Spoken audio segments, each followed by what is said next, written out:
మన చేతులున్న మొబైల్‌ని ఉపయోగించి ఒక బటన్ నొక్కడం ద్వారా మనకి కావాల్సిన ఆహారాన్ని పొందుతున్నాం. అదేవిధంగా మన చేతులున్న ఫోను ద్వారా ఎక్కడికైనా ప్రయాణించడానికి టికెట్స్‌ని పొందుతున్నాం. అది విమానాల ద్వారా, ట్రైన్స్ ద్వారా, బస్సుల ద్వారా ఇలా అనేక రకాలుగా సేవలు పొందుతున్నాం.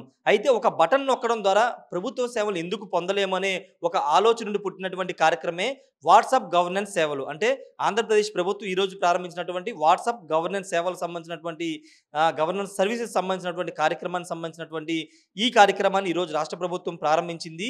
నారా లోకేష్ యువగళం పాదయాత్రలో విద్యార్థుల నుండి ఎదుర్కొన్నటువంటి ఆయనకు ఎదురైనటువంటి సమస్యలేంటంటే విద్యార్థులకు సంబంధించిన సర్టిఫికేట్లు సరిగా అందడం లేదు. సర్టిఫికేట్ల కోసం కార్యాలయాల చుట్టూ, ప్రభుత్వ కార్యాలయాల చుట్టూ గంటల తరబడి తిరగాల్సొస్తుంది. రోజుల తరబడి తిరగాల్సొస్తుందంటూ ఆయన యువగళం పాదయాత్ర తెలుసుకోవడంతో ఆయనకు పుట్టిన ఆలోచన ఒక వాట్సాప్ ద్వారా ఎందుకు మనం ప్రభుత్వ పాలనని నేరుగా పౌరులకి అంటే ప్రజలకు అందించలేమని ఆలోచన నుండి ఈ కార్యక్రమం పుట్టింది. కూటమి ప్రభుత్వం అధికారంలోకి రాగానే దీని మీద కసరత్తు చేసి ఈరోజు అధికారికంగా వాట్సాప్ గవర్నెన్స్ సేవల్ని ఈరోజు రాష్ట్ర ప్రభుత్వం ప్రారంభించింది. 161 సేవలు ప్రస్తుతం అందుబాటులోకి ఇచ్చింది. వివిధ శాఖలంటే అటు ఎండోమెంటు, రెవెన్యూ, ఎనర్జీ, విద్యుత్ శాఖకు సంబంధించి ఆర్టీసీ ఇలా రకరకాల సేవలకు సంబంధించిన 161 సేవలను అందుబాటులోకి తీసుకొచ్చింది. రాబోయే రోజుల్లో 360 సేవలను కూడా అందుబాటులోకి తీసుకురాబోతుంది. దీనిలో భాగంగానే గత ఏడాది అక్టోబర్ 22న మెటా సంస్థతో ఒప్పందం కూడా రాష్ట్ర ప్రభుత్వం కుదుర్చుకుంది. ఈ నేపథ్యంలో ఆంధ్రప్రదేశ్ ప్రభుత్వం ప్రారంభించిన ఈ వాట్సాప్ గవర్నెన్స్ సేవలు ఏ విధంగా ఉన్నాయి?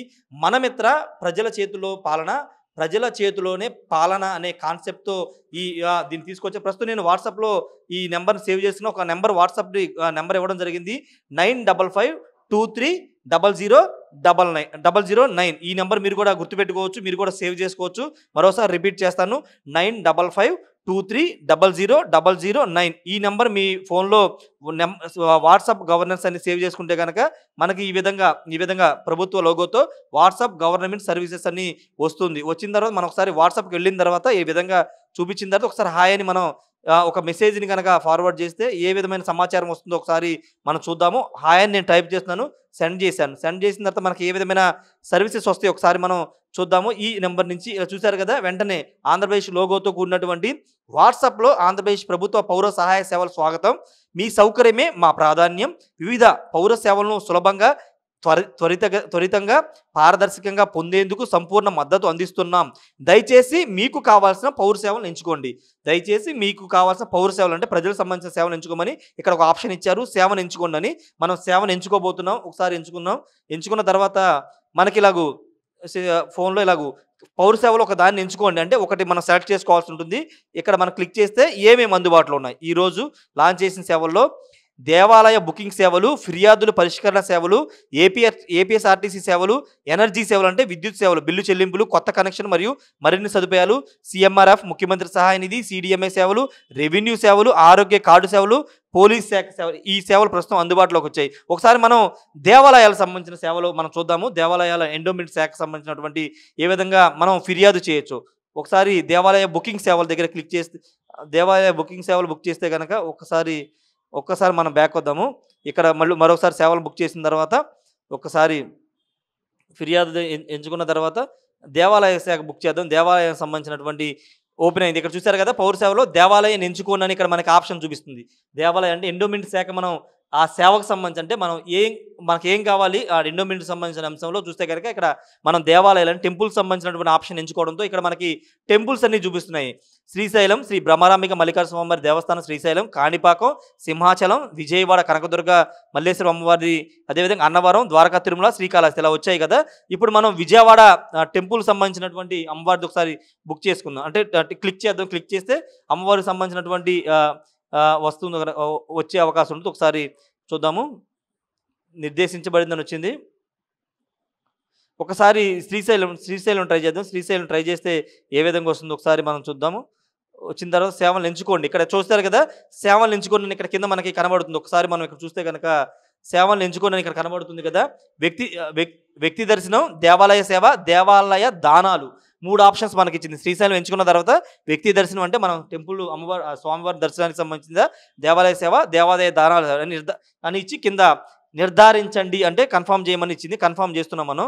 సేవలను ఎంచుకోండి అని మనం చేయగానే ఇక్కడ ఇలా వచ్చింది కదా, సేవలను ఎంచుకోండి అని ఆ రిపోర్ట్ వెళ్ళింది. వెంటనే మనకు చూసారు కదా, సేవ బుక్ చేసుకోండి, ఆంధ్రప్రదేశ్ ప్రభుత్వ ఆలయ సేవలను ఎంచుకునేందుకు ధన్యవాదాలు, దయచేసి తదుపరి ప్రక్రియ చేయడానికి సేవ బుక్ చేసుకోండి అని ఇచ్చింది. అంటే మనం సేవని బుక్ చేసుకోవాలి. ఇక్కడ ఒకసారి బుక్ చేద్దాం. బుక్ చేయగానే మనకి ఏ విధంగా వస్తుందో చూడొచ్చు. ఒకసారి సేవా రకం ఎంచుకోండి. సేవా రకం అంటే ఏ రకాలు, కుంకుమార్చన, లేకపోతే సాక్షి గణపతి హోమమా, లేకపోతే అన్నప్రసాదమా, లేకపోతే అక్షరాభ్యాసం, ఇలా రకరకాల గోపూజ, శ్రీ ఇలా రకరకాల సేవలు మనకి చూశారు కదా, అన్నీ వస్తున్నాయి. ఇలా మనకు అన్నీ వచ్చినాయి, ఇలా అన్నీ వస్తున్నాయి. ఏ సేవలు అక్కడున్న టెంపుల్లో, శ్రీశైలం దేవాలయం ఉన్న సేవలను అందుబాటులోకి వస్తున్నాయి. మనం వెంటనే మనకు కావాల్సిన ఒకసారి సాక్షి గణపతి హోమం అంటే అక్కడ సాక్షి గణపతి ఉంటారు. టెంపుల్కి వెళ్ళే ముందు శ్రీశైలానికి ముందు మనకి దర్శనమిచ్చే సాక్షి గణపతిని క్లిక్ చేసుకుందాం. క్లిక్ చేసుకుంటే అక్కడ మనకి ఎలాంటి సేవ వస్తుందో ఒకసారి మనం కిందకి వెళ్దాము. ఇక్కడ అందుబాటులో ఉన్న తేదీలో ఒక దాన్ని ఎంచుకోండి. మన డేట్ అడుగుతుంది. అంటే డేట్ మనం ఇక్కడ డేట్ని మెన్షన్ చేద్దాం. డేట్ని ఎంచుకోవాలంటే మనం రేపు వెళ్ళాలనుకుంటున్నాం కాబట్టి రేపే చూపిస్తుంది కాబట్టి రేపు 31 ఓకే చేద్దాం. రేపు 31 కాబట్టి రేపు క్లిక్ చేద్దాము. క్లిక్ చేసిన తర్వాత ఇక్కడ మనకి లభ్యత గల స్లాట్లు లేవు, అంటే రేపటికైతే స్లాట్లు అనేవి లేవు అని చూపిస్తుంది. ఒకవేళ డేట్ మారిస్తే ఏ విధంగా వస్తుందో చూద్దాం. ఒకవేళ డేట్ మారిస్తే ఫిబ్రవరి 13, 14 బుక్ చేద్దాం. ఫిబ్రవరి 14న బుక్ చేస్తే కనుక ఫిబ్రవరి 13 ఓకే చేద్దాం. ఫిబ్రవరి 13 ఓకే చేస్తే కనుక మనకి చూద్దాం ఒకసారి ఏ విధంగా వస్తుందో. ఫిబ్రవరి 13 ఓకే చేసాము. ఓకే చేసిన తర్వాత ఇక్కడ కొంచెం అందుబాటులో సమయం ఎంచుకోండి. సమయం 9 గంటలకి ఇక్కడ మళ్ళీ మనకు ఆప్షన్ చూపించింది, చూశారు కదా. అందుబాటులో సమయం ఎంచుకోండి. సమయం ఉదయం 9 గంటల నుంచి 9 గంటలు 9 గంటలు. అందుబాటులో ఉన్న స్లాట్లు 3 చూశారు కదా. ఉదయం 9 గంటల నుంచి అందుబాటులో ఉన్న స్లాట్లు 3 అని ఉన్నాయి. ఈ 3 ఉన్నాయని చెప్తుంది. చెప్పిన తర్వాత మనం ఇంకోసారి కొనసాగించండి, అంటే దీన్ని మనం కొనసాగిద్దాం. ఒకసారి కొనసాగించడం అంటే ఫర్దర్గా నెక్స్ట్ స్టెప్. ఇక్కడ 10 సంవత్సరాల వయసులో పిల్లలకు ఉచితమని పెట్టారు. సందర్శించబోయే వ్యక్తుల సంఖ్య ఎంచుకోండి, అంటే ఎంతమంది మనం దర్శనానికి వెళ్ళబోతున్నాం, హోమం చేయించుకోబోతున్నామని. ఇక్కడ వ్యక్తి సంఖ్య అడిగారు. ఒక 4 మెంబర్స్ పెడదాం. 4 మెంబర్స్ పెట్టిన తర్వాత మనకి ఇక్కడ చూశారు కదా, వ్యక్తి 4 అని పెట్టాం. వ్యక్తి వివరాలు పూర్తిగా వివరించండి, అంటే పేరు, పుట్టిన తేదీ, లింగము, photo ID proof, photo ID number, గోత్రం, వ్యక్తి నెంబర్ 2 అంటే ప్రతి పర్సన్ సంబంధించిన పేరు, date of birth, gender, ID proof, ID number కూడా అడుగుతుంది, గోత్రం కూడా అడుగుతుంది. ఇలా అడిగిన తర్వాత నెక్స్ట్ ఈ కాలమ్స్ అన్ని పూర్తి చేసిన తర్వాత మళ్ళీ మనం ఇక్కడ కొనసాగించండి అని క్లిక్ చేస్తే కనుక అది ఓకే అవుతుంది. దాని తర్వాత ఆన్లైన్ పేమెంట్ కూడా చూపిస్తుంది. ఈ విధంగా పూర్తిగా వాట్సాప్ సేవలు మీకు చాలా స్పష్టంగా మీకు అర్థమయ్యే ఉంటుంది.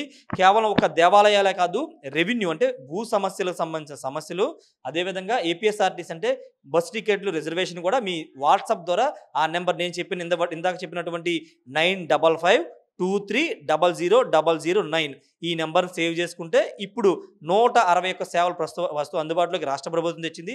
కేవలం వాట్సాప్ని చాటింగ్ కోసం వేటి కోసం ఉపయోగిస్తాం, కానీ మీరు ప్రభుత్వాన్ని మీ చేతిలో పెట్టుకుని మీకు కావాల్సిన సేవను ఉపయోగించుకునే విధంగా రాష్ట్ర ప్రభుత్వం ఒక సరికొత్త విధానం, అంటే ఆంధ్రప్రదేశ్ ఇప్పుడు ఈ కార్యక్రమం ప్రారంభించినటువంటి ఈ కార్యక్రమం దేశంలో ఏ రాష్ట్రంలో కూడా లేదు. కేవలం ఆంధ్రప్రదేశ్లో మొట్టమొదటిసారిగా మెటా సంస్థతో ఒప్పందం చేసుకుని ఈ సేవల్ని రాష్ట్ర ప్రభుత్వం తీసుకొచ్చింది. మంత్రి నారా లోకేష్ అత్యంత కీలకంగా వ్యవహరించి ఈ సేవలను తీసుకురావడంలో కీలక భూమిక పోషించారు. నేను చూపించాను కదా, చాలా ఈజీగా, అంటే స్టెప్ బై స్టెప్ మనకి ఏం కావాలి, ఏం ఎంటర్ చేస్తే ఏమొస్తుంది అనేది చాలా స్పష్టంగా ఇచ్చారు. ఎక్కడా కన్ఫ్యూజన్ లేదు. పైగా తెలుగులోనే ఉంది. అక్కడ ఇంకొక చాలా క్లారిటీ మనం చెప్పుకోవాల్సిన తెలుగులో ఉంది. అందరికీ అర్థమైన సరళమైన భాష తెలుగులో ఉంది కాబట్టి చాలా స్పష్టంగా ఉంది. పేర్లు అన్నీ ఎంటర్ చేసిన తర్వాత మీకు ఏం కావాలి అని డీటెయిల్స్ ఎంటర్ చేసిన తర్వాత దర్శనం టైమింగ్ ఎంత, ఎప్పుడు దర్శనం చేసుకోబోతున్నారు, ఎంతమంది చేసుకోబోతున్నారు, వాళ్ళ వివరాలు పెడితే కనుక ఆ టైం చూపిస్తుంది.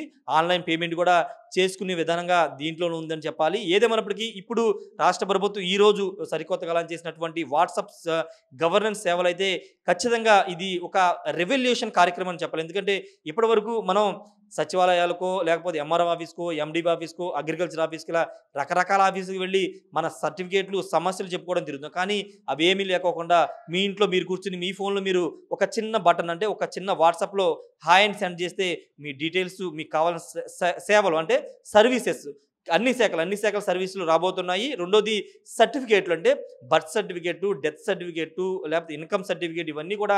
ఎందుకంటే జనరల్గా విద్యార్థులు ఫేస్ చేసేది సమస్య ఏంటంటే 7వ తరగతి నుంచి 8వ తరగతికి స్కూల్లో వేరే స్కూల్లో జాయిన్ అవ్వాలన్నా, వేరే ఊరు వెళ్ళాలన్నా ఇన్‌కమ్ సర్టిఫికేట్ అడుగుతారు, క్యాస్ట్ సర్టిఫికేట్ అడుగుతారు. లేకపోతే 6 నెలలకో, సంవత్సరానికో ఎక్స్‌పైర్ అయిపోయిందని చెప్తూ ఉంటారు. కాబట్టి వీటన్నిటికి సమాధానం వాట్సాప్ ద్వారా మరిన్ని వీడియోస్ కోసం ఛానల్ ని సబ్స్క్రైబ్ చేయండి. లేటెస్ట్ అప్డేట్స్ కోసం వాట్సాప్ ఛానల్ ని ఫాలో అవ్వండి. అండ్ లింక్ డిస్క్రిప్షన్ లో ఉంది.